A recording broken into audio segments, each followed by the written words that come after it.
Herkese merhaba arkadaşlar, kanalıma hoş geldiniz. Yeni bir videoyla karşınızdayım. Türkiye'nin güzel oyuncusu Ebru Şahin'den yepyeni görüntüler geldi. Ben de bu muhteşem, rengarenk, güzel görüntüleri sizler için YouTube kanalımda video halinde sunuyorum.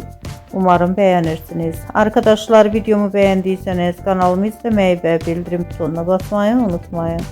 Şimdilik benden bu kadar olsun. Yeni videomuzda görüşmek üzere. Hoşça kalın, sağlıklı kalın. Umarım videomu sona kadar izleyeceksiniz ve beğeneceksiniz. İyi seyirler.